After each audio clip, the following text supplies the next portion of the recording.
ദൈവനാമത്തിന് മഹത്വം. ഈ നല്ല പ്രഭാതത്തിൽ ദൈവവചനം നമ്മളോട് ഇങ്ങനെ ഇടപെടുന്നു. യോശുവയുടെ പുസ്തകം 1-ാം അധ്യായം 8-ാമത്തെ വാക്യം. ഈ ന്യായപ്രമാണ പുസ്തകത്തിലുള്ളത് നിന്റെ വായിൽ നിന്ന് നീങ്ങിപ്പോകരുത്.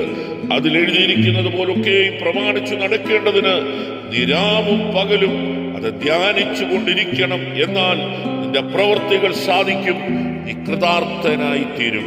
ഈ നല്ല പ്രഭാതത്തിൽ ദൈവവചനം നമ്മെ ഓർപ്പിക്കുന്നത് ദൈവവചനത്തിൽ പറഞ്ഞിരിക്കുന്ന ദൈവിക പ്രമാണങ്ങളുടെ ശ്രേഷ്ഠതയെ ആത്മീകതയിൽ തിരിച്ചറിഞ്ഞുകൊണ്ട് അവയെ പ്രമാണിപ്പാൻ നാം തയ്യാറാകുകയും അപ്രകാരം മുൻപോട്ട് യാത്ര ചെയ്യുവാൻ നമുക്കിടയായി തീർന്നാൽ നമ്മുടെ ജീവിതത്തിന് മുമ്പിൽ തടഞ്ഞു വച്ചിരിക്കുന്ന, വെളിപ്പെടുവാൻ കഴിയാതെ വൈകിക്കൊണ്ടിരിക്കുന്ന സകല വാഗ്ദത്തങ്ങളെയും കരങ്ങളിൽ തന്ന് നമുക്ക് ദൈവത്തിന് മഹത്വം കൊടുക്കത്തക്ക നിലവാരങ്ങളിൽ നമ്മെ പണിതെടുക്കുന്ന ദൈവപ്രവൃത്തികൾ ഈ നാളുകളിൽ വെളിപ്പെടുമെന്ന് ഈ ദൈവവചനം നമ്മെ ഓർപ്പിക്കുകയാണ്.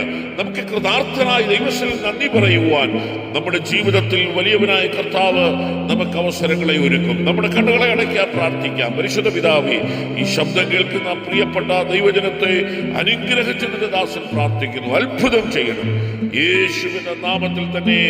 ആമേൻ, ആമേൻ, ആമേൻ.